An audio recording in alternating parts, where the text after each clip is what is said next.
Alors moi je bosse juste en face des Goodyear chez Valeo, l'équipementier automobile. Valeo va bien, c'est son nom d'ailleurs. Valeo va très bien même, donc c'est proprement scandaleux. Mais Valeo va bien tout simplement parce que beaucoup des usines maintenant sont parties, même plus en Europe de l'Est, mais en Asie, en Chine, et puis beaucoup en Inde aussi. Là où il y a des salaires de misère, quoi, et pas de protection sociale, rien du tout.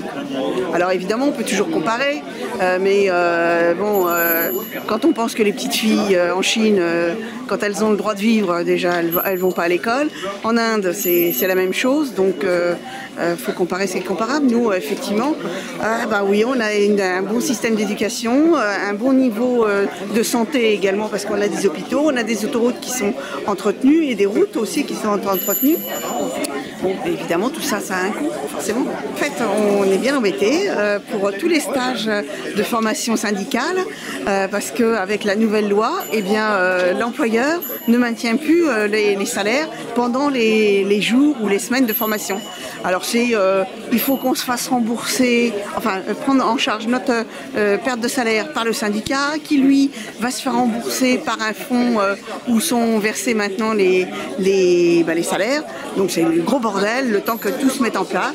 Et pendant ce temps-là, malheureusement, les syndiqués ne sont pas formés. Et ça, c'est très embêtant parce qu'on a plein de stages premier niveau et puis tous les stages qui sont nécessaires pour avoir un bon niveau de formation et puis de syndicalisation et surtout savoir de quoi on parle.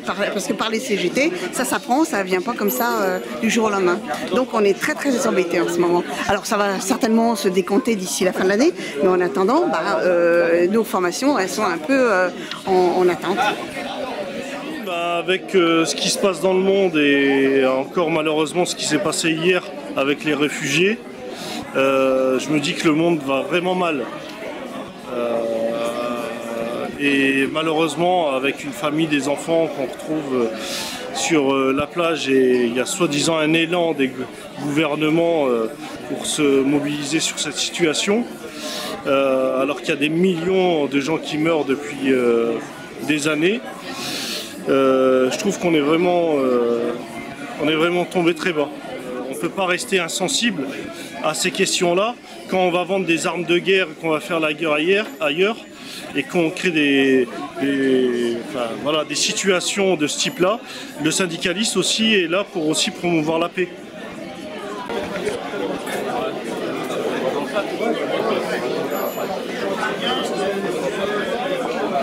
On en met de plus en plus aux collègues et il y en a marre. Nous, ce qu'on voudrait, c'est des emplois, d'arrêter un massacre pareil à la Poste, c'est plus possible. Il n'y a plus de qualité de service, il n'y a plus de service public, il n'y a plus rien en fait.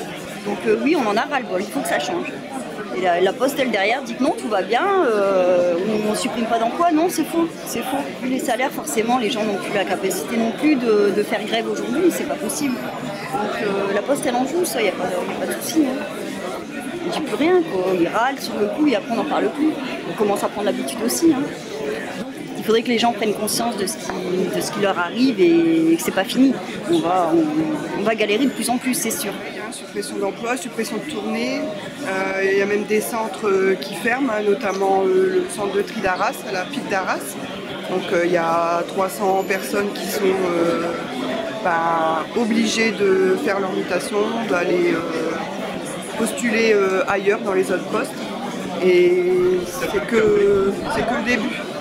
Ils sont obligés de quitter leur centre de tri pour soit changer de métier, soit faire énormément de kilomètres pour retrouver un emploi à peu près similaire, ou alors être en distribution, changer de métier.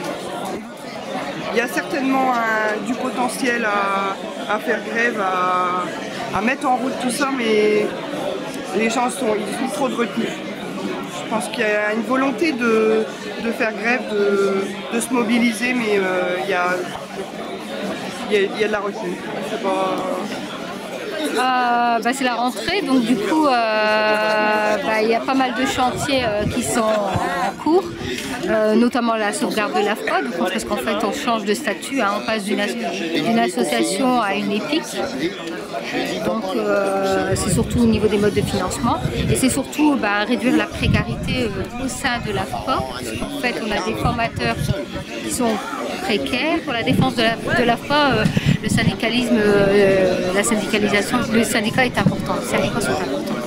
Puisqu'en fait c'est une organisation tripartite, donc avec un poids important des organisations syndicales.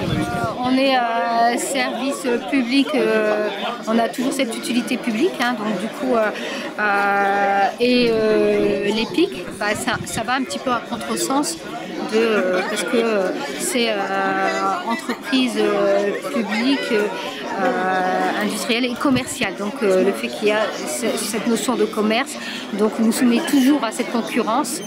Et ça contredit, c'est pas tout à fait.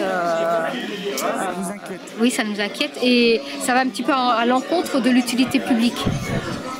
On lutte contre les fermetures de services, on lutte contre les suppressions d'emplois, 30 000 depuis 10 ans quand même, et pour aussi les missions, parce que les finances publiques, c'est les impôts qui financent tous les services publics et on a besoin d'argent pour lutter aussi contre la destruction de tout ce qui est social, de tout ce qui est service public. Là, la législation fiscale, il va y avoir projet de loi de finances à la rentrée. On va encore aider les entreprises sans contrepartie. Et voilà. Et le CICE, c'est 40 milliards, le crédit d'impôt recherche, tout ça c'est de l'argent public qui a été donné aux entreprises sans contrepartie. Et en attendant, les salariés sont quand même ou au chômage ou sans augmentation de salaire, et les fonctionnaires c'est pareil. On a nos traitements qui ne sont pas revalorisés depuis très longtemps parce que le point d'indice est gelé. C'est tout va pour les profits, tout va pour les dividendes, tout va pour les actionnaire et on n'incite pas politiquement à favoriser et l'emploi et les salaires. On est dans une politique de l'offre, donc on aide à fond les entreprises et on ne privilégie pas la demande, donc c'est moins pour les salariés. La crise, la pseudo-crise fait qu'on on résout pas le problème, on l'aggrave de plus en plus et c'est cette répartition des richesses qui pose problème et ces choix politiques en faveur des entreprises. Tout s'est dégradé, autant quand je suis rentrée à l'hôpital, on a humanisé un peu l'hôpital, les patients étaient tous habillés de la même façon, mangeaient tous dans des gamelles et tout ça. On a humanisé et aujourd'hui, faute de personnel, on revient à des méthodes un peu compliquées, un peu difficiles pour les patients.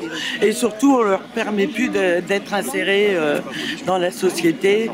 C'est-à-dire que les sorties cinéma ou activités diverses, les relations avec l'école, tout ça, ça passe au second plan et c'est une catastrophe. Voilà, on va faire des dortoirs. Et il n'y aura plus personne pour s'occuper des gamins. C'est une catastrophe et en plus il n'y a plus de psychiatre. Et je touche ma retraite et on intervient auprès de ceux qui ne touchent pas leur retraite. Il y en a certains, ça fait 6 mois qu'ils ne touchent pas leur retraite par la CARSAT.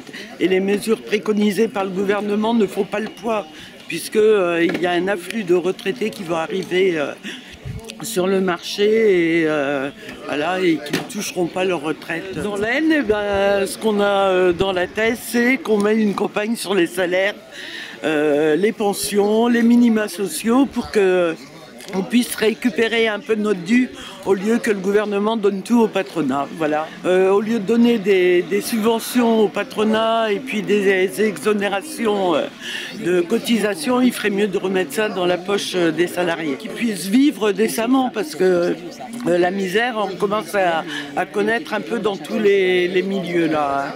Franchement, ça devient catastrophique.